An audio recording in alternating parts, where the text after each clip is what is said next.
программасының көрүүчүлөрү, мен азыр Кара Суу районунун Телман деген айылына келдим. Менин маңдайымда болсо бүгүнкү кутталуучу энебиздин 75 жашка чыгып аткан энебиздин небересі турат. Сиз баласы болсоңуз керек, э? Кандай? Күйөө баласы болот экен, э? Бүгүн азыр урматтуу көрүүчүлөр, мен алдын ала бир аз маалымат алууну туура көрүп атам. Мына ушу неберези ушу мени тосуп чыкты. Энебиз жөнүндө бир аз маалымат берип койсоңуз, сиз канчанчы неберesi болосуз? Канча баласы бар энебиздин? Энебиз билеби билбейби мына ушундай сюрпризди? Мен тайынем болот. Тайынемин экинчи небереси болом. Үчүнчү экем. Чоңунан эсептеп келгенде. Кызданбы? Жок, кыз уулдан эле аралаштырып эсептеп келген. Уулдардан экинчиси болуп калам. Уулдан экинчиси. Менден чоң бирөө бар.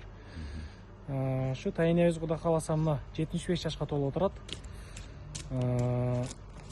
Тайынемин 30 небереси болгон, бирөөсү тилекке каршы каза болуп калды. 29 небереси бар. 12 чебереси бар. Быйылкы туулган күнүн башкачараак өткөрүп коелу, ушул менден программасына каттатып коелу деген ойлор болгон экен да?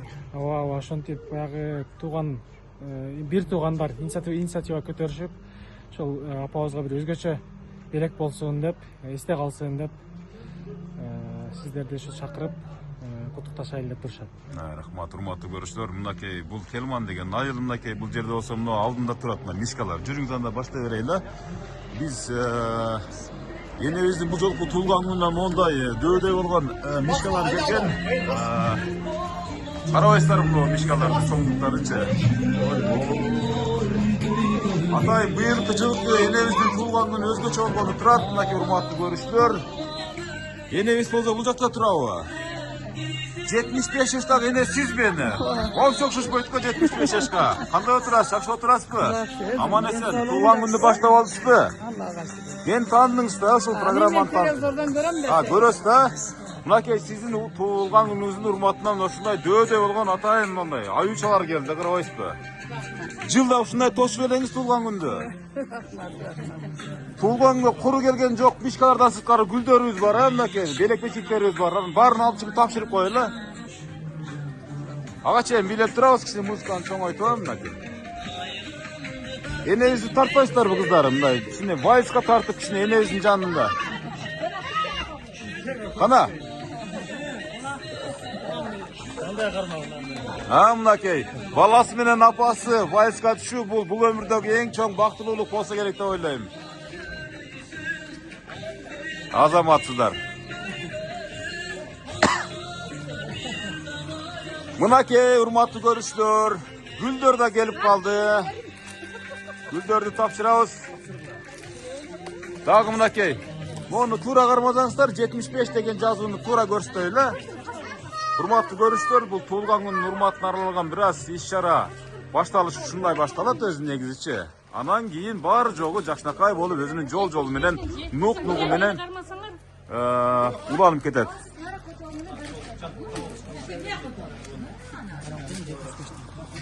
Азыр гүлдөрдү тапшыргандан кийин кичине энебиз менен бийлейли, кандай дейсиздер? Кана, баштай берин.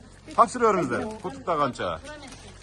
Жо, анан сүйлөйбүз азыр бул мишкалар менен бир бийлеп, ырдап, чордоп алайлы мынакей. Кол чаап турабыз. Келиңиздер, кол чаап турабыз. Кызы болсоңуз керек. Азыр бир аздан кийин маек берет, урматтуу көрүүчүлөр бардыгы. Келин экен мынакей урматтуу көрүүчүлөр. Жакшылап карап, кол чаап турабыз. Күнүңүз менен. Ай, рахмат. Эми мынакей шаарлардагы мынакей сизге дейт. Кыздарын кол чаап коесуңар ушуна жакшынакай шаарлар үчүн. Азаматсыздар. Эми мына мишкалар менен болгон бийге уруксат берейли, кана. Барыңыздар, чогуу келиңиздер бул жака. Келиңиздер, чогуу турабыз. Кана, кыздары. Бир аз шустуруураак болуп алдыга келсеңиздер. Келиңиз сиз дагы бул жака.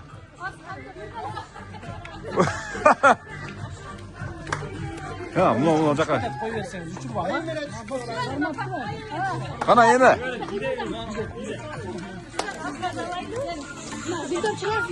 Эне.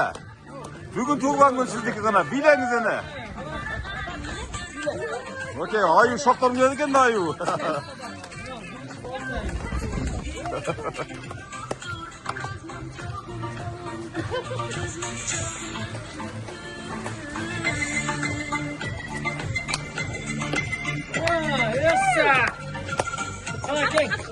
Ana.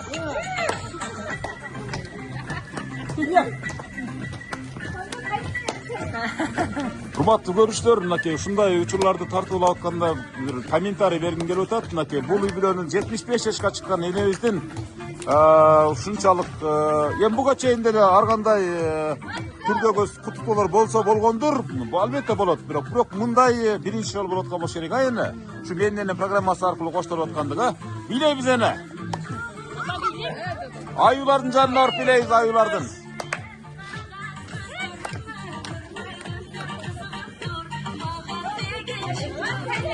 Неберелер, кара билейбиз, чоң, кара, энебиздин билейбиз, чеберелер экен.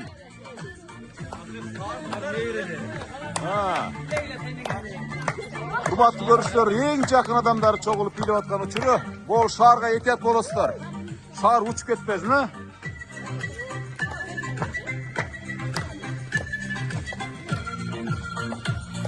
Келиңиздер, билейсиздер бул жака жүрүп.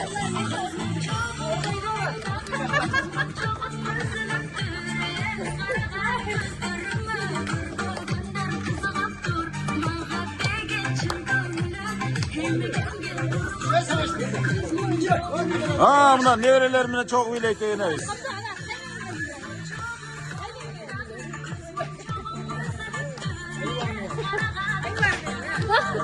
Aylar men bile.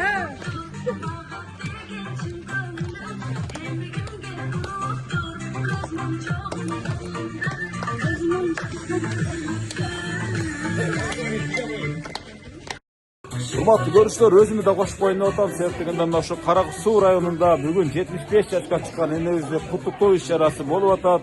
Менин программасы өзүнүн угунда кетип атат дегендей, аркамда турган көрүнүш болсо, мына ушул аюучалар келген атайын куттукташып, ушул аюучалар менен чогуу бийлешип, ырдашып, андан кийин кенен чонун маекке орун берейин деп атам, урматтуу көрүүчүлөр. Мына ушундай эненин бактысы мына ушундай мүнөттөрдө абдан мындай жанатта кадимкидейчи эне жашарат, эне ушунчалык кубанат. Ошон үчүн мен көп жылдан бери сайрап келатам. Энелерди көзү барында, же болбосо көзү тирүүсүндө ушундай бир бартап калайлы, кадырлап калайлы, урматтуу көрүүчүлөр. Аталарды, эң жакын туугандарын ушундай менин программасы аркылуу көңүлдөрүн көтөрүп, жашына жаш, өмүрүнө өмүр кошуп калайлы. Эми албетте өмүрдү Кудай таалам берет, бирок биз дагы ошого себепчи болобуз. Азыр ушул сүрөткө түшүү жараярын жүрүп жатат. Азыр алдыңкы мүнөттөрдө силерге кененирээк маек алуу менен сиздерге ушул энебиздин жакындарынын сөздөрүн, куттуктоолорун беремин.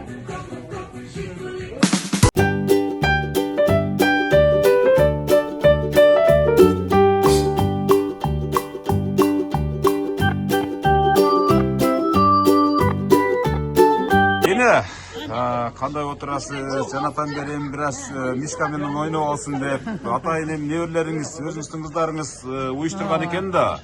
Эми булардын да мээнети акталсын, эми ушундай болсун деп, бир аз убакытка орун бердик. Эми азыр кыш шилдеси жаманбы жакшыбы орун сүрүп турат да, баары доор сүрүп турат дегендей, бир аз ишип да кеттиңиз. Анан урматтуу көрүүчүлөр, энебиз аябай бийледи. Бийлеп чарчап да калдыңыз окшойт эне, а? Эне өзүңүз жөнүндө кыска маалымат берсеңиз, анан үйдүн ичинен калган маекти сурайбыз. Суроолорду беребиз, жоопторду алабыз, эне. Канча балаңыз бар? 10 Канча балам небереңиз бар? 8 kız 2 oğlum var. 12 çevrem var. 30 da nevrem var ekan. Кылайым сандары улана берсин, чек болбосун, а эне. Рахмат. Эми азыр бир аз ишип кетти, урматтуу көрүүчүлөр, энебизчи. Үйгө кирип улантайлык. Кандай дейсиздер, туурабы? Баардык бала чакалары, бүт небере, күйөө балдары. Биз дээрлик 1 саат бою ушул программанын коштоосунда атайын уюштурулган иш-чарага сиздерди күбө кылып атабыз. Азыр сырттагы иш-чарага ортоктош болдуңуздар. Азыр эми үйгө кирип, үйдүн ичинен энебизден интервью алабыз. Кана эне жүрүң. Bismillahirrahmanirrahim. Бисмиллахиррахманиррахим. Мына кene. Ушул жакка отура бериңиз. Урматтуу көрүүчүлөр, биз энебиздин өзүнүн ордосуна, же болбосо куттуу үйүнө кирип келдик. Азыр эми энебиз жөнүндө бир аз маек алабыз. Ene сүйлөтөбүз эне бери караң эми. Бери карап мен жакка ыңгайланышып отуруп алыңыз эми. Бул программаны көптөн бери күзөтүп жүрөсүз, мисалы көптөн бери ушул программа аркылуу энелердин кутуктоосун угуп деле жүрөсүз эне, туурабы? Ооба. Анан ушул күндөрдүн бир күндөрүндө насип этип, мына ушул балдар кыздарыңыздын баардыгы ушул инициативаны демилгени көтөрүшүп, менин дагы апам ушул программага татыктуу деп, ушул менин программасын сиздин үйүңүзгө жетелеп келди. Кыскасы. Рахмат айнана. Жакшы отурасызбы? Мен телефондон Рахмат эне. Мына ушул урматтуу көрсө ушул учурдан пайдаланып айтып коеюнчу. Энелердин баардыгы ушул программаны сериал катары көрүшөт. Бүгүн да ушул энебиздин туулган күнүнө арналган иш-чараны абдан көңүл бөлүп көрөт деген үмүтүм бар эне. Энебиз эми азыр эшикте мисалы ушул 10 бала бар, 30дан ашык чеберем бар, неберем бар, 30дан ашык. Андан кийин дагы чеберлерим бар деп айтып өттү. Эне ушул 10 баланы эрежеге жеткирип, чоңойтуп дегендей, ушундай убакка чейин кандай турмушту баштан кечирдиңиз эне? Эмне жумуш кылдыңыз? Кантип бактыңыз ушуларды? Башыман өткөрдүм балам. Күйөөм мугалим эле, хур кылбай, зар кылбай, жакшына бактырган. Өзү жашыраак өтүп кетти. Дейишин берсин. Өткөндөргө Куран окугандан башка пайдабыз тийбейт дегендей. Анан турмушум жаман болгон жок, жакшы эле болду. Анан балдарым чоңойду, кыздарым чоңойду. Кыздарды күйөөгө бердим, балдарды үйлөдүм. Жакшы, баары эле жакшы болом. Эне ошол абышкаңыз жакшы караган үчүн, балдар кыздарыңыз жакшы баягы тарбия алган үчүн сиз эч качан 75 жашка чыкты деп чыккандай жашка көрүнбөй атасыздар, мына чынын айтканда чынбы? Мына жакындары деле муну жалган айттырбайт. Ушул адамды бир гана баягы мээнет, анан кийин баягы бир оор турмуш же болбосо жамандык гана карытат, туурабы? Баягы проблема деп коет го орустарчы, ошо проблемадан адам баткарып кетет. Демек, ушул сиздин басып өткөн турмушуңузда эми албетте проблема болбой койбойт, бирок проблема азыраак, бирок ушундай позитив же болбосо жакшылык күндөр көбүрөөк болгондон кабар берет. Эмем деле болгон эмес, өзүм сахар менен ооруп калганмын да. Ушул оору мени сал шаштым алып койду. Эне бул сахар оорусучу. Болбосо тегелеп моюн Бул бербейт. эч кандай коркунучу жок оору эне. Бул сахар менде да бар, сизде да бар, сиздин жаныңызда турган кызыңызда да бар. Сахарды эмне кылыш керек? Билесизби? Мына сиз өзүңүз жакшы билсеңиз керек. Сахар болгон адам деги эле адамдарды мисалы проблема кылып, же болбосо ушундай бир кыйнай бере турган болсо, кызыңыздын да сахары көтөрүлгөт. Өзү нормасы 6,5-7 жүрөт. Ошон үчүн бул сахар деген ооруну оору катары көрбөй деле койсоңуз болот. Кудай буюрса, жакшы адамдар сизди курчап турган маалда бул сахар деген оору сизге эч кандай бир зыян алып келбейт деген ойдомун эне.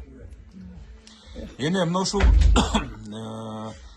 программаны ушул келет, же болбосо ушул программаны бир алып келсеңер деген сизде бир ой болду беле ушул жан дүйнөңүздө? Буну ким уюштурду деп ойлойсуз мисалы? Каяктан келип калды? Кыздарым уюштуруптур да. Бакылды. Жаңы эле уктум мен жаңыракта. Жаңы эле уктуңузбу? Ооба. Азыр эми мына ушул чукул арада уюштурулган иш-чарага деле мисалы сиздин эң жакын адамдарыңыз келип отурат да, мына жаныңызда отурган кызыңызга сөз берейин, а эне? Кандай дейсиң? Ошол кызыңыз кыз болосо, канчанчы кыз болосуз сиз? Мен кыздардан экинчисимин. Экинчиси. Бир туугандардан үчүнчүсүмүн. Эми эже бүгүн энебизди мактабаганда качан мактайбыз дегендей. Ушул ар бир сөзүңүздөр кийинки муунга ошо сиздер сыяктуу ата энесин барктаган, даңктагандарга, же болбосо даңктай албай, эптей албай ушул карылап үйүнө таштагандарга сабак болсун. Сизден бир жакшынакай каалоо тилек. Апам өзүнө каалоо тилек айта берем да азыр, туулган күнүнө. Ооба. Апам эми кандай деп мактоолорду айтсак ham жарашат да. Эми ошо жалгыз башы менен аталы жашсыз өтүп кетти, жалгыз башы менен биз ушу 10 баланы тарбиялап өстүрүп, баарыбызды өз жайыбызга жайгаштырды. Апама таазим, рахмат апа. Сиз бизди ушунчалык кылып, тарбиялап, өстүрүп, чоңойтуп, эрежеге жеткирип, ар бирибизди өз ордурубузга тургуздуңуз. Бүгүнкү өзүк майрамыңыз менен куттуктайбыз, апа. Не дейбиз? Сизге Аллахым узун өмүр берсин, чың ден соолук берсин. Жүзүңүздөн ар дайым нур таам турсун. Жүзүңүздөн жылмайып кетпесин. Ушундай кыйналып, кысалып, ысыгына күйүп, сууна тоңуп чоңойткон 10 балаңыздын күнү күчүн көрүңүз. Ушулардын урмат сыйын көрүңүз. Ар дайым биздин төрүбүздүн көркү, үйүбүздүн куту болуп жүрө бериңиз, апа. Атам көрбөгөн күндөрдү да Аллахым сизге көргөзсүн. Дагы ушундай сыйлардын үстүндө жүрө бериңиз, апа. Алтыным апам, берекем апам. Ай, рахмат, кол чап коебуза, мынакей сон. Алтыным апам, берекем апам дейт, эже. Энебиздин кайсы характери сизде бар? Apamın kayısı karakter sağ açıları var da bizde. Kantip açılanat. Tez. Tez açılanat biroq жүрөккө сактабайт эч качан. Жүрөккө Bayramda сактабайт, учурашып жүрөбүз bayramda. Ооба, Мадим кайрашып деген. жүрөбүз. Баарыбызда бар. Баарыбызда бар. Энеңизди мындай азыр калуу тилек айтып өттүңүз да. Сүрөттөп бериңчи мисалы. Сиздин апаңыз кандай адам? Апам кандай десем, апам чебер адам болгон. Өзү Дагы нарагынан эле чебер десеңиз. Дагы эле чебер денес. мындай окуп чокуган эмес, өзү нарагынан чебер болгон да. Табигый. Табигый чебер болгон. Ошо ар кимдин септерин тигет эле бекер, бир сому жок. Бекер Ушунча тигет 10 баланы багып апам. Ой, 10 баланы багып арасында ушундай бирөөлөрдүн 10 та 20 та көйнөктөрүн тигип илип берет. Азыр сиз бекер тигип бересизби? Мен бекер тигип бере албайм. Капитализм мынакей, урматтуу көрүштөр, бекер тигип бере албайм дейт. Бекер тигип берет эле, ушунча 10 баласынан багат эле. Анан ушу келген адамдар эми ачыгын айтып коеюн үчүн эки анам көтөрөбөйт, ушунун 10 баласы бар депчи. Ушундай колтугуна кысып келишет же болбосо түйүнүнө түйүп келишип, апама тиктирип кайра кечирди кечке отуруп. Ошону тигип ушундай жасап төшөктөрүнө илип алып апам. Анан кайра эгелерине түйүп берет эле. Пул албайт эле. Анан өтө таза катын эле апам. Ошол жактары барбы сиздерде? Бар. Апам ошо чеберчилигине менде бар. Сизде бар. Сиз эмне тигесиз мисалы үчүн? Мен мисалы ошо Мактана бериң сиздер эле учурдан пайдаланып. Мен мындай өзүмдүн кийимдеримди өзүм тигип келем. Балдарымдын немелерин, эски сырларын баардыгын нары бери жамап жаскап коем да. эски кийимди жамап жаскап жаңы айланып аласыз. Жаңы айланып коем. Энебиздин тарбиясында сизге берген тарбиясында сиз сыйныктан отурасыз. Ушул экинчи кызына кол чаап койбойлубу? Кандай отуруп? Кандай дейсиздер? Эне мына ушул азыр чеберчилигиңиз боюнча айтып өттү да. Мисалы ошол мезгилдерде мисалы бир нанды деле бирөөгө карыз бербечү эле. Туурабы? Азыр мына карыз баардык эле карыз. Мисалы өзүңүздүн кан жаңысынан жаралган кызыңыз деле мен деле азыр бекер бирөөгө кызмат кыла албайм деп атат. Мисалы үчүнчү. Сиздердин убагында ушундай болгонбу, эне? Дагы эмнелерди кылчу элеңиз эми чеберчилик менен кошо?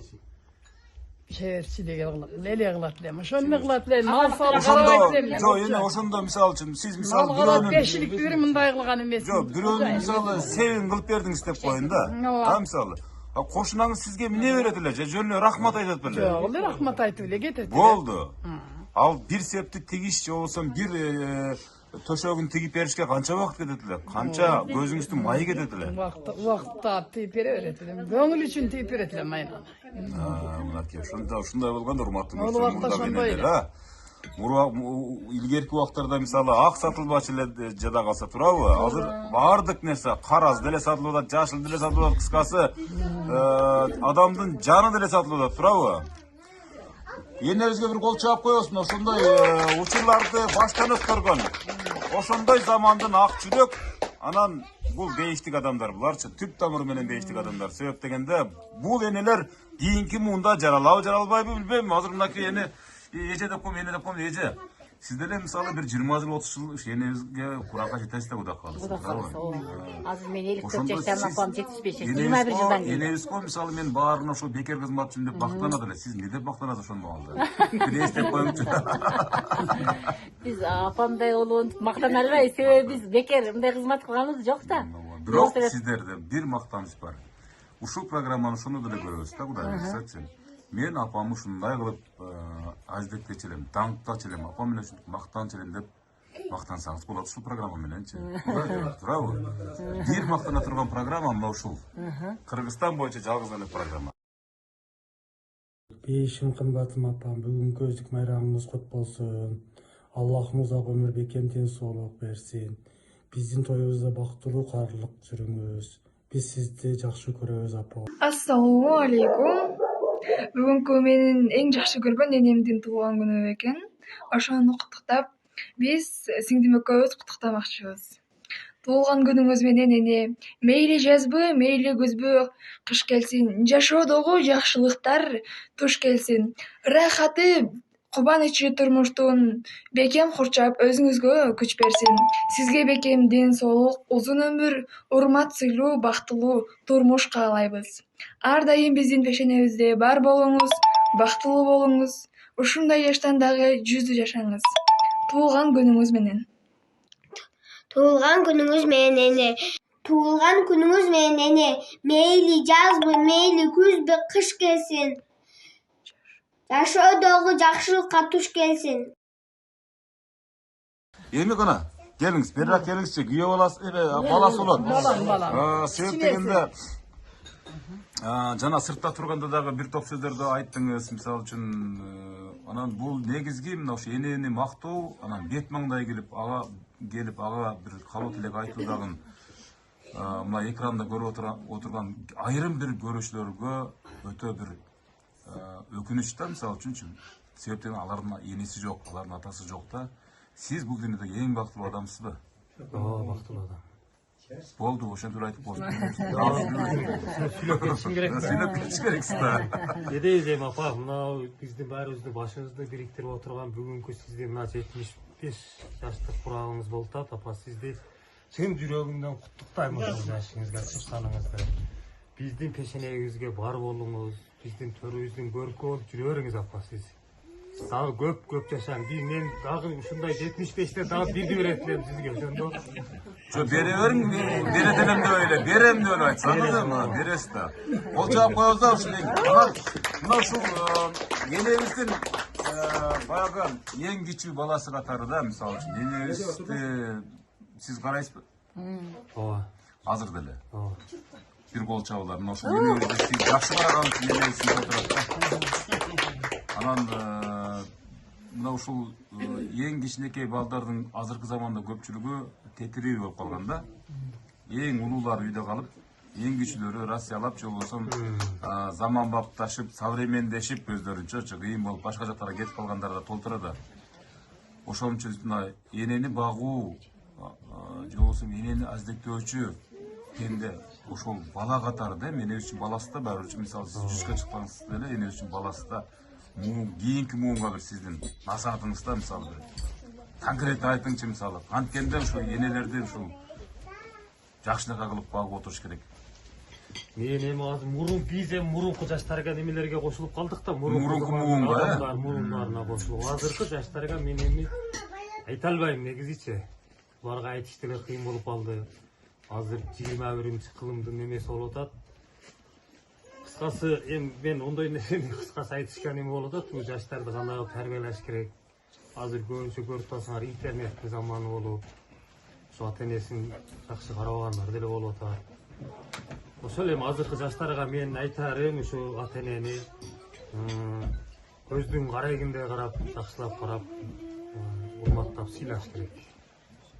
Энебизге мындан дагы бетер Кудай буюрса сюрприздер уюштурушу мүмкүн. Мисалы туурабы, энебиз умрага баргандыр да эмеспи? Умрага бар эле. Урматтуу көрүүчүлөр, мынакей кийинки сюрприз, жакшы ниет кылабыз, жакшы тилек кылабыз. Келерки күздө. Мынакей келерки күздө, мынакей энебиз өзүнүн жакшынакай жан дүйнөдөн чыккан сөз менен айтып отурат. Алар адам ошо баласы да Кудай буюрса ушул сөз негизи эле буга чейин бул идея бар экендигин айтып отурат. Келерки жылы күздө кайра эне ушу үйгө келем. Сиздин умрага дагы узатабыз, анан умрадан келген күндү да тартам. Кудай кааласа. Ошол күндү дагы ошол жактан жакшынакай алып келген баталарыңызды берип, анан ушундай иш-чаралардын дагы бирөөсүн тартабыз, Кудай кааласа. Колун кармап, жытын жыттап коюңуз. Эненин жыты бул мен деген дүйнөдөгү француз жытынан дагы жогору турат. Ай азаматсыздар, мына урматтуу көрүүчүлөр. Бул эң кичинекей балаңыз, анан калгандары каяктан? Эң чоңум Бишкекте. Экөө эле уулум, калганы 8 кыз бар. 2 уул 8 кыз. 10 батыр эмес. Ооба. Медаль бар. Медалды бизге бергенде Бережниктин маалында алганбыз биз. Азыр мисалы урматтуу Камсек Ташиев деп сүйлөйлү. Себеп дегенде эң жакшы лидерлердин бири да. Мына мисалы 10 бала төрөгөндөргө миллион берем деп турабы? 1,5 миллион берем, даже 2 миллионго чыгарып койду да. Сиздердин мезгилиңиздерде белада жок болчу турабы? Биздин убагыбызда биз сыйлаган эмес. Эч ким сыйлаган эмес. Бир балаңыз жонуңузда, бир балаңыз колуңузда, бир колуңузда пахта, же болбосо жана башка, турабы? Ушундай мээнет менен чоңойтушту бул сиздерди чынчына келгендечи. Азыр негизи эле мисалы энени бул дүйнөдө дагы ырашыгына албайбыз. Аркы дүйнөдө дагы ырашыгына албайт экенбиз. Себеп дегенде энедин сүтүн актоо абдан пенде үчүн же бала үчүн абдан кыйын. Ошон үчүн мен ойлойм, мисалы ушул учурдан пайдаланып, урматтуу көрүүчүлөр, мына энебиз сыяктуу сиздердин апаңыздар болуп турган болсо, анда коттуктаганга, анын көңүлүн көтөргөнгө шашыңыздар. Кичинекей баласы багып отурат экен, ушундай бир сонун кылып 75 жашка чыкты. Эч ким ойлобойт энебизди. Ушунун эмгекти ушул эмгекте бул чын эмгекте ушул эмгектин жыйынтыгында ушул сизде. Жана сизди караган жаштакай энебизде. Кол чаап коебуз. Кийинки сөз сүйлөшүүлөр. Бияктан баштап беребиз, а? Абалары келтип жерде ала тоодай бийик болгон жакшынакай. Каштар укмуш, агабыз бар экен бир өзгөчө. Натуральный, я бул жасалма эмес, а? Жа. Кими солозо? Күйөө аласың. Күйөө алам, пайгамбарым сыйлап туруп. Сиз ушул үй бүлөгө мүчө болуп калганыңызга сыймыктанасызбы? Да каласа, сыймыктанабыз. Эми бул энем жөнүндө азыр биринчи айтып кетейли. Энем бай айтты, мынанча небере мындай. Энемдин биринчи 2 уул 8 кызы бар. 2 келин 8 күйөө баласы бар. Бай энем айткан 30 небере, 10 чебереси бар. Ава, мындай экен да, 2 уул 8 кыз болсо, Кудайым нарактан 8 күйөө баланы берди. 2 келинди берип атат.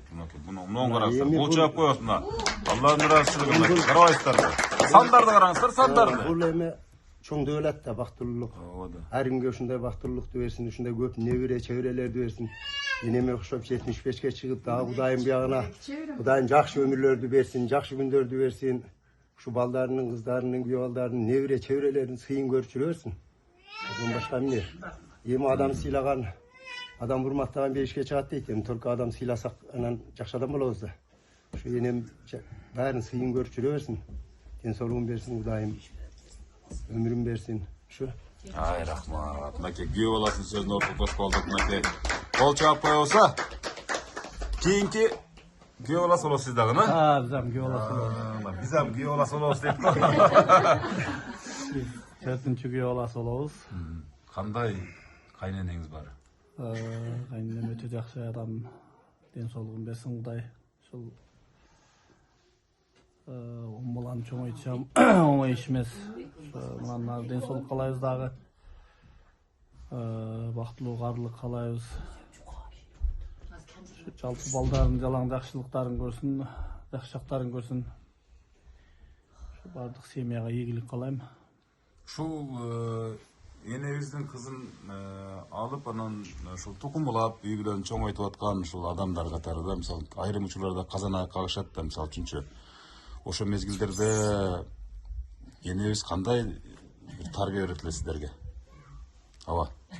Ben de onda kavuşup görmöptüm ben. Bir görüşüm gerek eкен. Ben bolmay var kanda. Жок, азыр эми болбой калат. Сизде болду ушундай учурлар, мисалы үчүн? Бир учурлар болгон да, мисалы. Жомок серек үй жакын.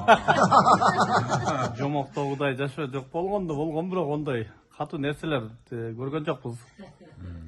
Кайра өзү келип калат десең. Үйдө эле күтүп турасыз. Үйдө эле күтүп турабыз. Үй жакын. Жан баштап айнекти карасаңыз көрүнөт бул. Эне ошондой учурлар болгондо сиз эмне кылдыңыз, мисалы, күйөө балдар? Күйөө балдарга кат кайт. Кызыңыз келип калды деп коелу. Бул кызыңызбы, тигил кызыңызбы келип калды деп коелу. Эмне дейсиз? Деген эмесмин. Бар кет кече элеңиз. Экөө жашап атпайм, эмне кылам? Ошондо. Бар кой кет үйүңө, тирлиң кыл деп айтчу эле. Айтат да бул эне. Азыркы энелер айтпайт. Сиз айтат бериңизчи, мисалы, кокуста мисалы кызыңыз келип калды, эми күйөө бала дейм, сиздин эле күйөөңүз бар. Мисалы үчүн арстан мүнөз, характерлериңиз бар биздинчи. Кээде кояй деп коебуз, кээде кичине чачын тартып коебуз дегендей. Кокус мисалы сиздин кызыңыз келип калды дейли. Эмне кыласыз? Менин кызым болгондо, өзү кызым жок, ама эки эле уулум бар. Кызым болгондо айтат элем. Кой, сен ошолордун бүлөсү болуп калгансың балам. Ата энеңе бар. Күйөөң урушканда урушат, талашканышат, ошон үчүн ham күйөө деп кайра кетирет элем, кам жолуна салып. Азамат, кол чаап коесуң, осундай уундар бар үчүн дүйнө сакталып турат да. Калыс пикирдеги адамдар бар үчүн, ак жүрөк адамдар бар үчүн дүйнө сакталып турат дегендей.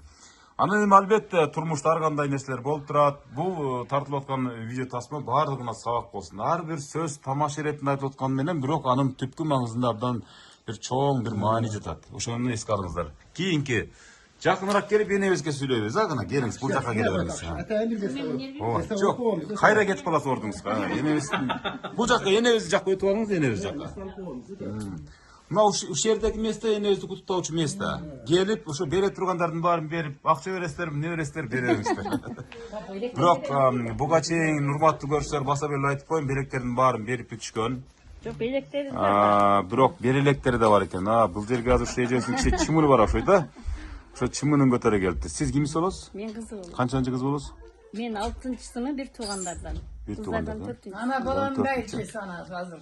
Кайсы бияктагынымбы? Мен осы эки көчөлө Жанымда. Ошо арачылоодо келип турган сиз болосузбу? Казанак кагышканда. Ана энебизди мактайбыз. апам Алтындай апама эми сөз жеткиз да. Мактасаң сөз көп. Ушунча 10 баланы тарбиялап эрезеге жеткирип, ар бирибизди уябызга учуруштун өзү чоң бакыт, чоң эмгек да. Абдан чоң эмгек, э? Апам ошо 10 табызды тең тарбиялап чоңойтtu, эрезеге жеткирди, окуткандарыбызды окутту десек болот да. Билим алды. Ар бирибизди ошо эрезеге жеткирип, уябызга учуруп, мынантип семьялуу болуп, үй бүлөлүү болуп, бала чакалуу болуп, алдыбыз кыз берип, уул үйлөп отурабыз. Ошо небере чеберелериңин күнүн көрсүн апама. Ден соолугуңуз бекем болсун, өмүрү узун болсун, эч каарыбасын. Ушундай жап-жаш апабыз бар деп биз сыймыктан жүрө берелик. Апама мындан нары дагы бактылуу, каарлык каалайм. Эч жамандык көрбөсүн. Азамат. Сизде кандай характер бар энебиздин? Апамын характерлери эми баарында деле кээинде болгондон кийин өтөт да. Ошо Урушаксызбы? деле урушпайбыз. Апам урушчак катын эмес. Апам такыр урушпайт. Уруша албайт дегени. Уруша албайт десеңиз, а? Анан жана эжеңиз айтты го, бир аз кичине баягы тарс турс болуп кетет да. Тезирээк келип кетет. Эми ар бир адамда бар да андай. Болот да баарыбызда. Анан тез жазылабыздан кек сактабайбыз биз. Үй бүлөңүздөр Үй менен. бүлөбүз менен эле. Ошон- Монтип эле жүрө бербейбиз да. Периште ошол кек сактабаган пенделерин сүйөт экен да. Ар бир нерседе мисалы пайгамбарыбыздын жин болгон, кадимкидей ачуусу келген анын делечи. Ал дагы пенде болгондо. Ошол сыяктуу эле мисалы энебиздин деле анча мынча ачуусу. Бирок энелердин таягы, энелердин катуу сөзү бул майда, сары май.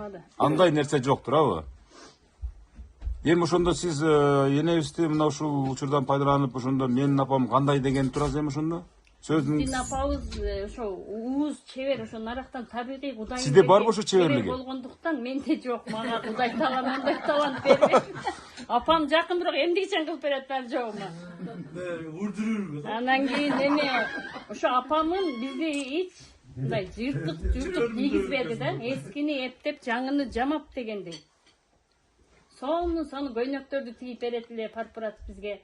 Ошо көйнөктөрдү кийип ушунчалык кушпак болот элек пальтолорду тигет дажычы. азыр деле. Эми азыр мындай кичине күч жалдан кетип калды, мындай мурун Кудай машина карматпай койдук. Эми энебиз тажады да уже, туурабы эне. Тиге берип, ону жасай берип тажады. Эми сиздер энебизге даярын бериңиздер. Пальтолорду, курактарды курады, төшөктөрдү сызды, колунан көрү төгүлөт да, кыскасычы колунан келбеген. Энебиздин толук талантын сиз алыпсыздан да, чеберчилик боюнча. Эжем менен дагы бир сиңдим де бар. Ана энебизди Бере бир бербейт экен. өп жыттап коебуз энебизди, ана кучактап, жакшына кагып. Бул көз ирмемдер эң чоң бул дүйнөдөгү бактылуулук, урмат. Кол чаап коебуз. Азамат.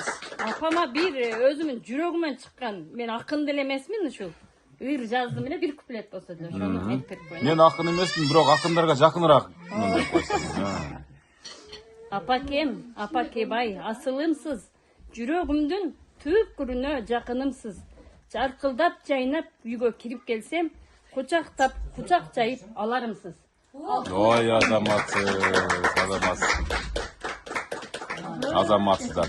Кыз кишилер баары бир эне үчүн бир чоң бакыт болот а эне.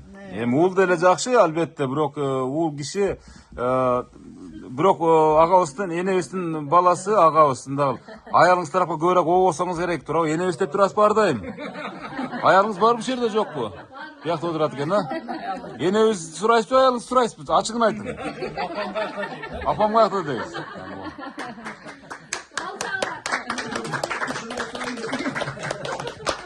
Пенсияны алып турасыз?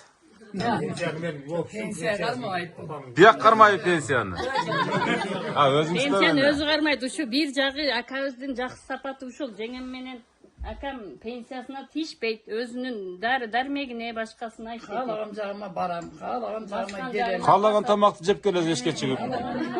Булар ушу мен пенсияма тийбейт. Ооба, тийгенге деле өздөрү деле баягы совесть не позволяет деп коет орустар мисалы үчүн. Ага өздөрүн деле мындай кой дейт да, мисалы себеп дегенде карыганда чөнтөктө пул болуш керек, туурабы эне? Belge bir yok degende bir yok ele degende bir 5000 so'm tüyürüp turuş gerek da. Kolumda var özde çok emes. O da. Sizdin hiç pensiyanızga misal bular zar emes dep atasыз misal siz özüңүздүн sözüңүz bilen ha. Kol çap koyuyorsun o şöyle ikinci, üçüncü, kanca, dördüncü kızına. Gelingizler kiyinki kutluoluşlar. Ova siz gelingіз бұл жаққа. Eneğiz tet яқтан қарап отырған адам көрө жанына келіп, ова да қолын қыса қармағанша жаштыққа қылып тұрып. Алыста жақында жүрген, өзгөчө алыста жүрген балдар қыздар болса, куттуучулар болса, видео чалып куттап койса боло берет. Кана сиз кимис болосуз?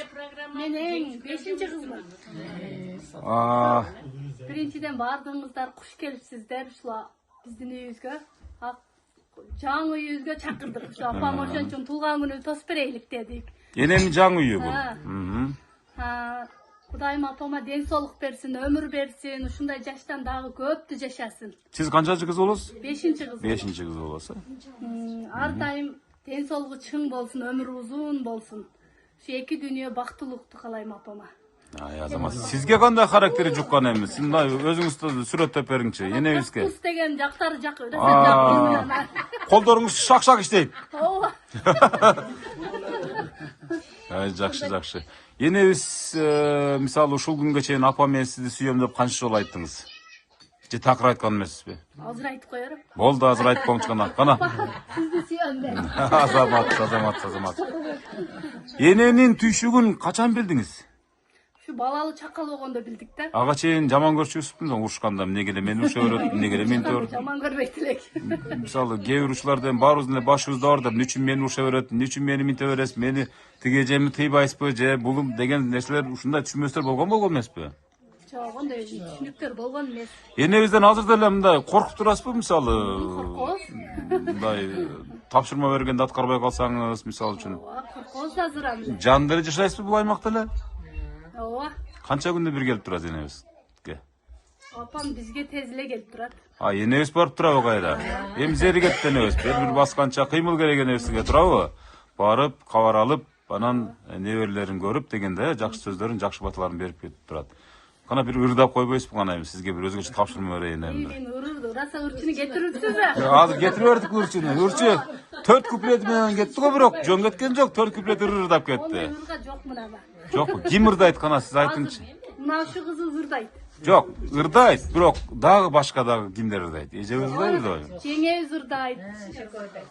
Келин ырдайт да, ошо энебиз багып аткан, багып аткан эжебиз ырдап берет. Кана сизге узун өмүр каалайбыз. Сиз эгерде ата энеңиз келип турган болсо, бул бумеранг жашоо сиздин балдарыңыз сизге бир күн ушинтип мага окшогон бирөөнү алып келип дагы сүйүнтөт, Кудай кааласа. Кол чаап коебуз ушул эжебизге. Азамат бар болуңуз. Рахмат. Сизге дагы чоң. Аллахым разы болсун сизге дагы. Ай азаматсыз. Урматтуу көрүүчүлөр, кийинки келиңиз эми келини жең турuna келсин, себептеген атайын ушул келинди жайган дасторконунан эле билдейт. Мынакей. Анан караган кайненесинен билдейт. Турабы? Үйгө келгенде дасторкону жайнап турса, кайненеси сайрап турса, анан бул келин, значит, баягы золотой келин экен дейт. Любой адамчы. Биз жаратан бери эң жакын адамдардан маек алдык. Өзүңүз кулак түрүп, кимиси кандай дейт экен, кимиси мындай дейт экен деп баам салып турдуңуз да, мисалы үчүн. Анан ал арада агабыз сөз сүйлөдү, агабыз кандай дейт экен деп. Мен мисалы ойлойм да, энебиз 75 жашка чыгыптыр деп анан дарбазаны ачып кирип келгенде мен энебизди карап туруп, ушу энебизби же бул эмеспи деп мисалы тааный алган жокпуз чынын айтканда. 75 жаш деген эми кээ бир энелерге мисалы катуу тийбесин, бирок кээ бир энелер абдан эле карып кеткен да. Алардын түйшүгү.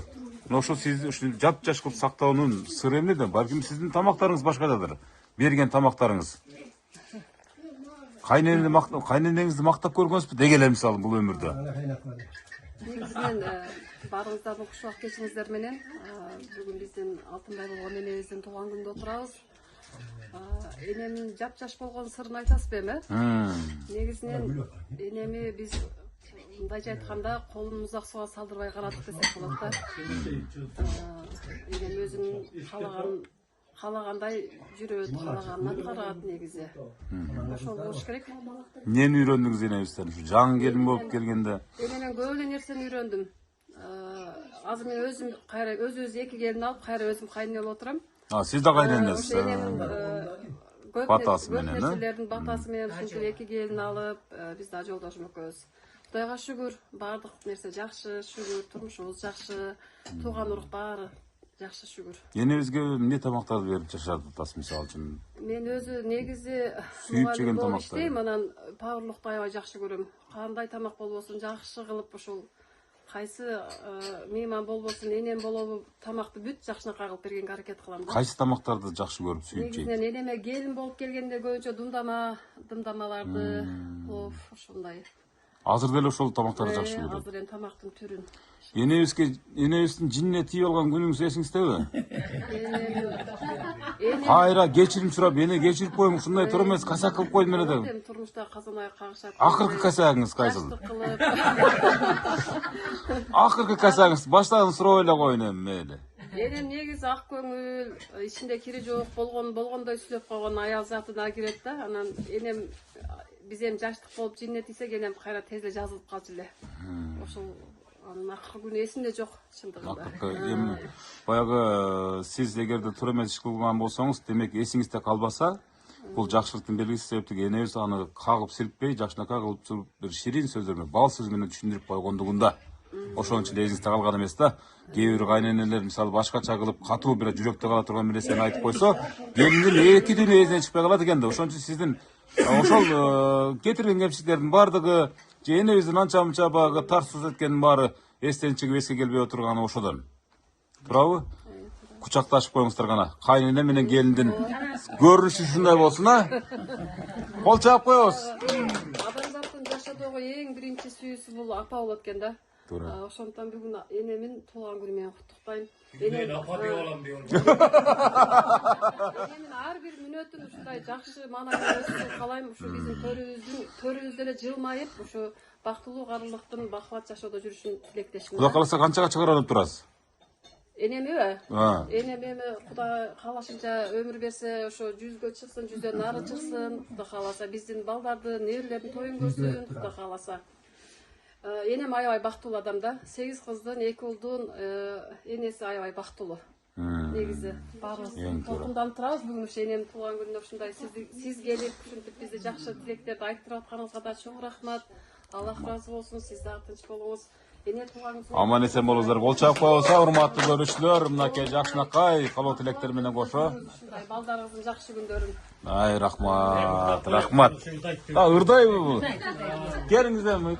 Ырдап койбойсузбу? Амайлы болду. Келиң анда. Сиз эме кылып коюңуз, Азыр сөз бүтүп калды да, ошон үчүн сиз жакыныраак келсеңиз, чалыңыздын жанына отурсуп туруп бир жакшы бир шиңдик таштап коюңуз. Себеп дегенде. Мынакей Россиядагылардын убактылары абдан таар болот. Жакыныраак алып келсеңиздер, кимдер чыгып атат, маалымат берип койсоңуздар. Дошу бийиктетчү айласы. Жок, эки жагында добуш чыгара турганы бар мына, могу жерден эле мындай кылып туруп.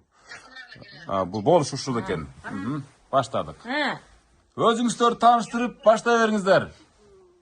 Саламатсыздарбы? Жалпы баарыңыздарга биринчиден ысык салам Москвадан. Мен апамдын эң чоң кызымын. Атым Жеңишкөл. Апа, бүгүнкү туулган күнүңүз менен чын жүрөгүмдөн куттуктайм. Сизге биринчиден uzun ömür, үй бүлөлүк бактылуу, жашоодогу тастыктык, ишенебизде бар болуңуз. Siz бар, biz barız. Elden aytat eкен, men baymın, menin 2 этаж үйüm var. Men baymın, menin maşinam var deytken. Men baymın, menin apam var. Кол чаап коебуз, урматтуу көрүүчүлөр. Абдан сонун сөзү. Молодец. Чоңдарды каалайм, апа. Бар болуңуз, аман болуңуз. 100гө чыгыңыз. Биздин пешенебизде жаркылдап жайнап жүрө бериңиз. Амин. Каныңыз келсин арчы.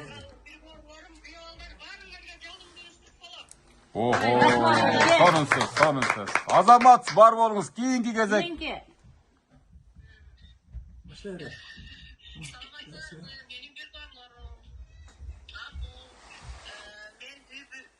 Апамдын 8-кызы, 8 балдарынын 8-кisi болом. Менин атым Гүлзар. Мен Челябинскиден, мен Россиянын Челябинский шаарынанмын. Апол, туулган күнүңүз менен куттуктайм. Апа, көп жаша, бактылуу болуң, биздин пешенебизде бар болуң, апа.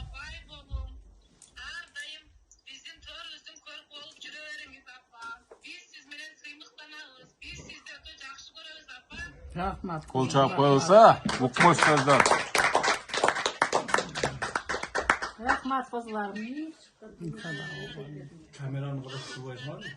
Ben tarttan. Men 9-njy balası bolamam. Siz kayaktasız? Men Ekaterinburgdan. Ekaterinburgdan. Başlayıveriniz, kalou tilek, Jakşynakay sözler. Apa, tuğulgan günüňiz bolsun. Tuttuğunuz uzun bolsun. Oşo bizim peşinizde bar bolunuz. Oşo apa başka söz. Kol çap koyulsam da şunu. 9-njy kızına kol çap koyulsa, Jakşynakay sözlerge. Sözlerdi aytıp berdi, bizge Jakşynakay kutlulарын berdi. Mındaki biri Moskvadan, biri Çelyabinskiden, biri Ekaterinburgdan.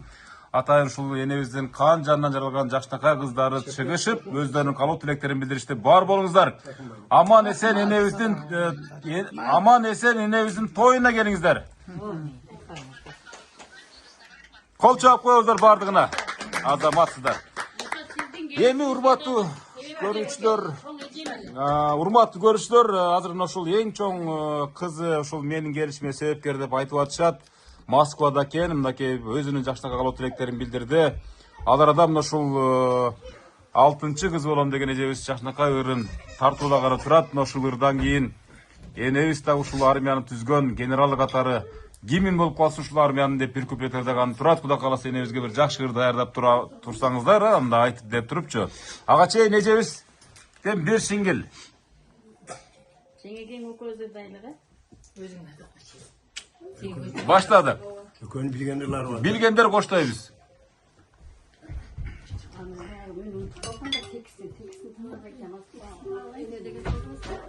Урматтуу көрүүчүлөр, ушундай энебиздин жайылда сорконунда отурабыз. Азыр эми бул сюрприз мисалы үчүн баягы ресторан же кафелерде эмес, өзүнүн түзгөн, өзүнүн Jakşynakay куттуу үйүндө болуп атат. Мисалы үчүн азыр өзүңүздөр белгилүү, жогоруда эң жакын адамдардын баарын куттуп сиздерге тартууладык. Бул дүйнөдө эне бар болсо, ата бар болсо, жаналар тынч болсо, алар аман эсен болсо гана биздин жашоо керемет.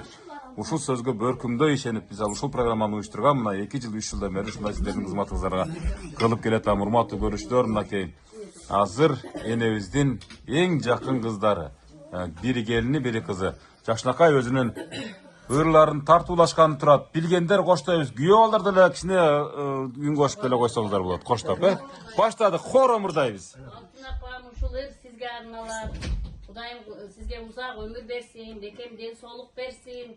Ушу бир туугандар дагы бар болойлу. Ден соолугуңуз чың болсун. Ушу апамдын пешенесинде жаркылдап жайнап, ушундай куттуктоо сөздөрүбүздү айтып, ыр чоңубузду тартуулап, жылдан жылга апам туулган күнүн тосуп жүрө берейли. Кана баштадык.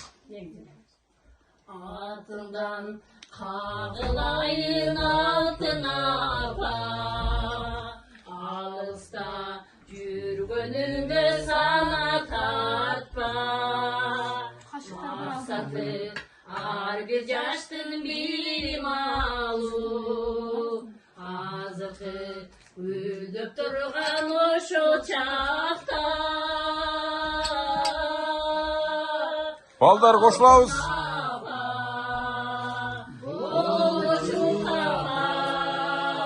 Коштойбуз аба.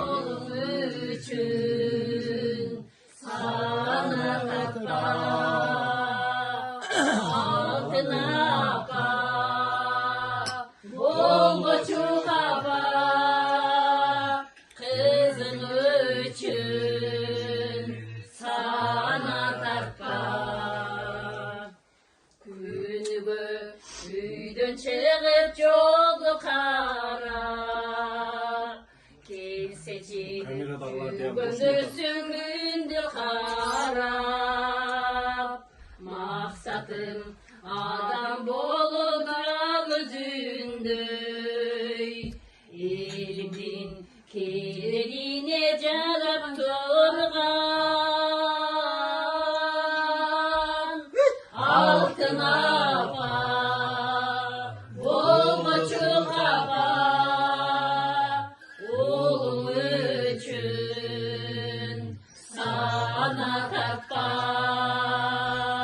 Altın apa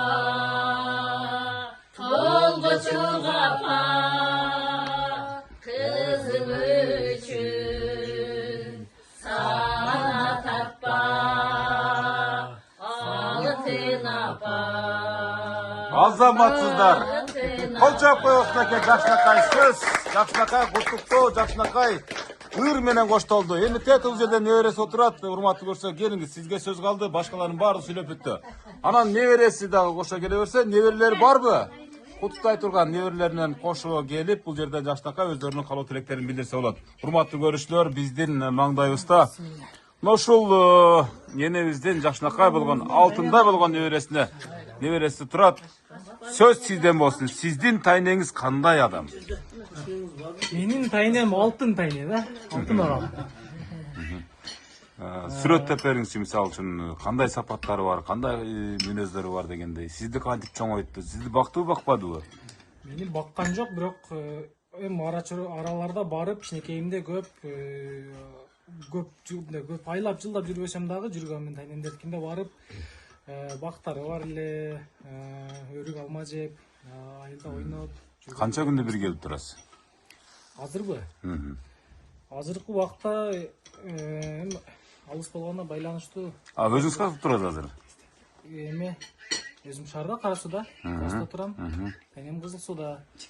Бир 3 айда бир барып турам го. Барып турасыз, кабар алып, набат кант көтөргөнчө деп коюңуз, Сиздин тайнеңиз. Мактай бериңиз эми, энебизди мактайбыз да бүгүн.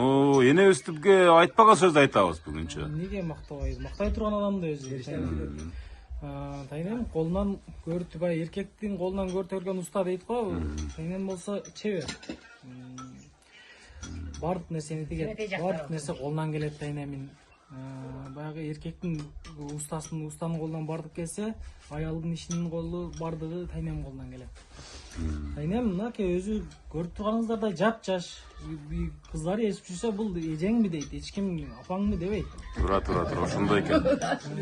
Ушундай сөздү мен айтышым керек эле, жана бир ойлондум эле, бирок сиз айтып койдуңуз, Азамат. Кол чап коелу ушул сөз үчүн дагы. Абдан сонун сөз айттыңыз. Жаш, тайнем жаш көрүнөт. Жакшы адам, үйгө келсе мени аябай жакшы көрөт. Неберелерин бар жогун эле жакшы көрөт негизичи. Келсе, неберелерин дагы, чеберелерин дагы келип шалкылдатып, өйүп аткан, кучактап аткан.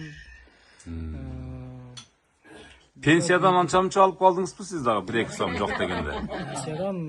Пенсия алса алып келет, балам, не алып жейсиң деп кичинекейде берчиле неберелер. Эми сиз мисалы абдан көп акча табышыңыз мүмкүн. Абдан көп дүйнө табышыңыз мүмкүн. Бирок энебиздин 10 миң сом, 10 миң сом аласызбы, канча? 15 миң аласызбы? 10 аласа? 13 миң пенсиясына сиздин акчаңыздын күчү жетпейт бирокчу, чынын айткандачы. Энебиз 20 сом берсе, 50 сом берсе, сиз аны көп пайдалансаңыз керек деп ойлойм да, мисалы, туурабы? А сиздин ошол өзүңүздүн тапкан 1000 сомуңуз энебиздин 10 сомуна арзыбай калат да, туурабы? Канча сом алдыңыз акыркы күндөрү? Жок, сиз анча-мынча бердиңизби? Берет да? 200 сом. Ошо самса бирок 2 жолу самса алып жейсиз го, туурабы? Мисалы жок дегенде. Өзүңкүнө 2 самса алсаң, теңеге 4 самса аласың. 4 самса аласың, молодец, туура айтасыз. Азаматсыз. Эми калоо тилек, жүрөктөн чыккан калоо тилек. Энебизге арналган. Тайнемин 75 жашы кут болсун, өмүрлүү болсун, ден соолукта болсун, оорубасын.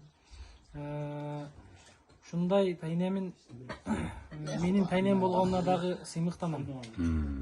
Ушундай уулдарды, кыздарды тарбиялап чоңойтуп коюп туруп мынакей ушул кызынын артынан биз келип отурабыз, жарык дүнүйгө жаралып. Рахмат, алтындай апамы. Кызым баласы да. Канчанчы кызын, кимдин баласы? 5-чи. Жок. Бул жерде жок, 5-чи болуп калат. Общий балдарынын санынан. 5-чи кызынын баласы. Ошондой апаны төрөп, өстүрүп, тарбиялап, кыздардын бар жок эле эң улуусунан баштап кичине чейин баары акылдуу, эстүү, сулуу бар жогу биринен өткөн бири сулуу. 2 уулу бар, тагаларым 2 тагам тең, эң мыкты, жакшы тагаларым бар.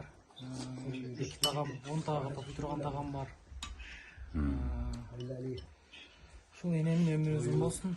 Көп жашасын, биз сыймыктанабыз, биздин төрүбүздүн көркү болуп жүрө берсин дайым. 100 ашып жашаган тайне. Үйлөнгөнсүзбү?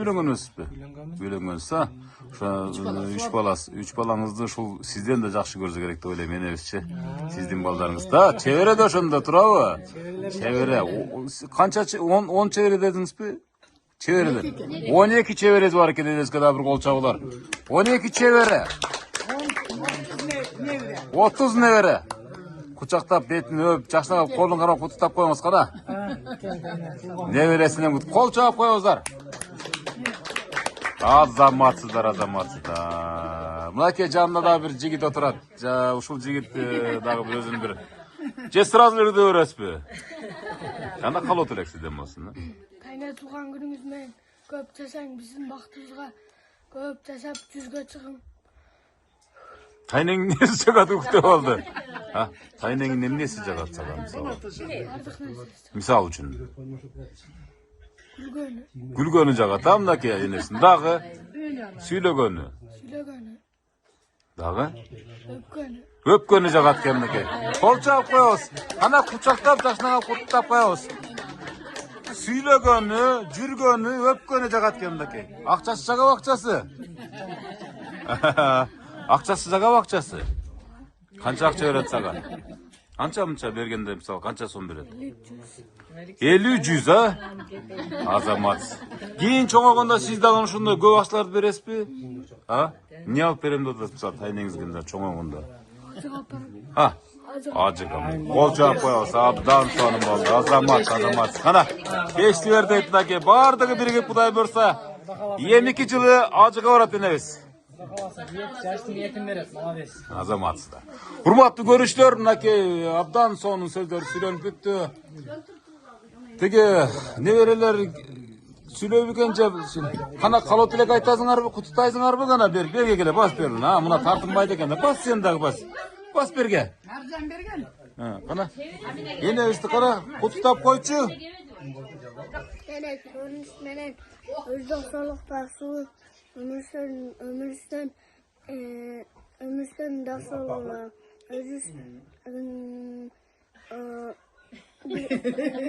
Çoğun kişi de öyle geri oturup söyleyip aldı. Azamat ya azamat. Kana betini öp koyun ölçüsüne oturup. Dayılar üretilgende gel oturup aldı. Bunda söyle öğretsin. Azamatsızlar ya azamatsızlar. Abdan son. Hurmatlı görüşler. Değerlik sırttagını koşkanda değerlik 1 saattan aşıp kettir. Uşul syomkanın jolson tartımının жүрүшүндө. Эми азыр энебиздин жакшынакай bir ene sizden bir suranış, bir kuplet ırdap beresizbi degen bir oy kelip atты. Себеп дегенде алыста жүргөн кыздарыңыз мына азыр сиздин маңдайыңызда турат ушул сиздин өрүңүздү. Сиздин өрүңүздү угуп туруп анан bir кусалык жазып алайт. Азыр кийин кичинекей кызы куткутай эле экен, ушуну куттап туруп анан энебиз ырдатайын кана. Assalamu alaikum.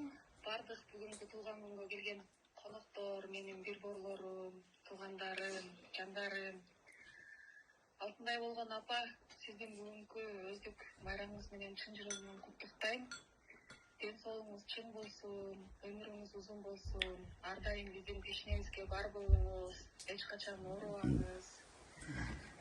Сиз бар, биз дүйнөдө бир канатыбыз жок болсо дагы, бир канатыбыз менен ар дайым жете турган жерге жетке чейин калкалап учуп жүрөбүз апа. Ошол ачылып жердин бети гүлгө толсун, талайдуу башыңызга бакыт консун. Ар жылы кайталанып келип турган апа бүгүнкү сиздин тууганыңыз кутту болсун. Azamat. Kol çapar. Abdan sonun söz söylendi. En kişineki kızı uşunda. Bu kızınız kalktan çıkmadı uşunda. Bensede jata doğru. Allah'ım şifasını versin sizge. Batırak sakayıp enebizдің kayra jakşınakay bolup jitin jitap janına gelip kalыңыз. Bu şerde turat elere. Azamat. Апасын көбүрөөк бага түшүп. Бэни диштейт. Bugün tigi sizdi suyuntkön dagın, ana siz suyuntanganda kızlarınыздын biri. En kişineki kızı. Azamat, hurmatlı görüşler, en kişineki kızı. Jakşınakay sözdөрдү ушул аскер тармагында иштейт экен. Ишиңизге ийгилик карайбыз. Кудай берсе бул бумеранг жашоо сиздин да балдарыңыз бир күнү келип, сизди да ушинтип куттуктап калсын деп тилек кылабыз. Рахмат, бар болуңуз. Оорубаңыз, тез сакайып кетиңиз. Доптур садар рахмат кызым. Hurmatlı görüşler, эми мынакей кыздарынын баардыгы менен дээрлик сүйлөшүп кетишти, мисалы. Эми жанатан бери бир жакшы ыр даярдап турсаңыз керек. Бир куплет болсо керек боло берет эне. Кыңылдап эле койсоңуз боло берет эне. Kanası vır sizden olsun. Ular kuş baktık öpülüp, buldu baktığa ökülüp ey. Uldan hurmat görsem demey, ulumdun ulum jeteli oy. Ulumdan hurmat görsem dem, ulumdun ulum jeteli. Yürek baktık bükülüp, kızdı bir baktık kölüp ey. Kızımdan kızmat görsem deme, kızımdan kızım jeteli ey. Kızımdan ay kızmat görsem dem, kızımdan kızım ey jeteli. Azamat size, azamat. Mına uşul sizlerдің апаңыздар мынакей. Бул баягы кайрык деп коебуз мисалы, ушул нерсе сиздерге гимн болот. Себеп дегенде энебиз сиздерди түздү, сиздер дээрлик энебиздин армиясындагы солдаттарсыздар, мына күйөө балдарды кошкондо дагы, неберелерди кошкондо дагы. Ошон үчүн энебиздин ыры ар дайым сиздерге бир таберик катары ушул тасмага калтырылат. Өзгөчө мисалы алыста жүргөн кыздар үчүн бул абдан чоң белек болду. Себеп дегенде апабыздын ырын угуп, анан ушул өзүнүн кусалыбызды жазып, анан башка жумуштарды кыла берели деген өздөрүнүн тилектери болгон эле.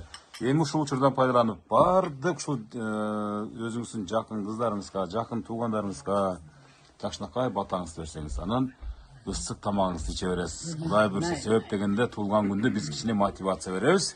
Андан кийин туулган күндүн уланса, анан ары уланып кете берет. Майли, мен энде телесе балдарым, күйөө балдарым, кыздарым, бардыгым, келиндерим, ушулардын не тилесе тилеги кабыл болсун, мурады асыл болсун, келечеги кең болсун, ден соолугу чың болсун, өмүрлөрү узун болсун. Дайым жакшылыктын үстүндө, тойлордун үстүндө келин алып, кыз берип, уул үйлөп, уулдун урматын, кыздын кызматын көрүп, ойноп күлүп жүрө берсин. Амин. Урматтуу көрүшүлөр, мынакей дээрлик 1,5 саат бою жакшынакай биздин каалоо тилектерди оролоштура, жуурулуштура, мисалы сиздерге мен менен программасын тартууладык. Азыр эми ушул белек бешиктер бар экен. Кимдики булар сиздердин атыңыздардан да? Ушул белек бешиктерин тапшырганча программаны жыйынтайбыз. Кана келиңиздер. Иреттеп тапшыра беребиз, урматтуу көрүшүлөр. Сарпай тапшырып эми ушул программанын жыйынтыктоочу көрүнүшү энебизге болгон жакшынакай сыйырмат, чапан. Ой, бул шуба экен, шуба экен, мынакей шуба. Пальтобу? Пальто өзүнүн шубасы бар. Эми бул пальто кийгизүү Сарпай тапшырып эми ортотош болуп атат, урматтуу көрүшүлөр. Балдар кыздардын атынан. Энебиз өзү турам деп атат. Сиз колунан кайрат тургузбай жолтоо болдуңуз. Кол чаап турабыз мына жакшынакай сүртүмдөр. Мынакей ойбой, пальтоңуз өзүңүзгө жарашты эне. Мынакей карабайсызбы, размерлерин да алып турушунчалык. Эртеңден баштап эле ушу көчөгө чыгың, пенсия белде болсо керек эне. Тойлорго барыңыз эне. Кол чаап коебуз, ушундай бактылык ар бирибизге насип этсин. Албетте урматтуу көрүшүлөр, мынакей пальтодон сырткары мына жакшынакай шакеги бар экен. Мынакей. Энебиздин сыр сандыгы шакектерге толуп бүткөн болуш керек буга чейин, эне. Мынакей. Колум ишип атат. Ооба. Болбосо энебизге мындай эле берип коюңуз, анан колум ишип атат дейт, анан жакшынакай болгондо тагып алат. Же бир жолу тагып коелу, эмне тагып койду мынакей. Кол чабуулар. Абдан сонун көрүнүш. Кут болсун. Белектериңиз жүзгө жетсин, өзүңүз жүзгө чыгың, апа. Мынакей. Белек жоголсо дагы эне жоголбосун дейт. Ар дайым ушундай белектер тапшырган жакындарыңыз дагы аман болсун. Мынакей кичинекей баласы да келип куттуктаганча жакшынакай өзүнүн сөзүн айтып кетти. Урматтуу көрүшүлөр, мынакей дээрлик ушунча убакыт бою эми мисалы үчүн энебиздин туулган урматына келген эң жакын адамдарынын каалоо тилектерин айттырганча, ырдатканча, сырдашканча жакшынакай программаны жыйынтыктап алдык эне. Ар дайым бар болуңуз эне, эч качан оорубаңыз, эч качан кем болбоңуз, балдарыңызга болгон дубаларыңызды бере бериңиз. Сиздер бар үчүн ушу бизге окшогон муун өсүп келе жатат. Сиздердин ар бир сөзүңүздөр бизге сабак болсун. Сиздердин ушул сиз жараткандыкы, сиз кан жаныңыздан ушул багып чоңойткон балдар кыздарыңыздын ар бир кыймылы, ар бир сөзү кийинки муунга сабак болсун. Бактылуу болуңуз эне. Жүзгө чыгыңыз, жүзгө чыкканыңызда ушул жерге келип мен бакылдап сайрап турайын, Кудай кааласа. Мен жакшылыктар болсун. Программа жактыбы эне? Жакты. Мен саңа батам берейин. Мен не тілесең сенен тілең Кудайга кабыл болсун балам. Мұрадың асыл болсун, келечегиң кең болсун. Дасторконуң чоң болсун, ден соолугуң чың болсун. Бала чакаң күнүң күчүн көр. Ушинтип эле мага окшогон кемпирлердин батасын алып ойноп күлүп жүрө бергин, а? Мен айтканыңыздар келсин. Жакшы туруңуздар бардыңыздар. Жакшы туруңуздар. Ой, азамат.